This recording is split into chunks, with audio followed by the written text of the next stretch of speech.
ইয়া আইয়ুহান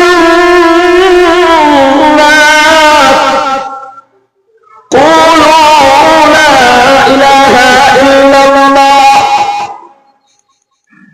এরে তায়েফের মানুষেরা, এরে তায়েফের লোকেরা, কুলু লা ইলাহা ইল্লাল্লাহ, তোমরা বলো লা ইলাহা ইল্লাল্লাহ মুহাম্মাদুর রাসূলুল্লাহ। এরে তায়েফবাসী, তোমরা যে দেবতার পূজা করতেছো,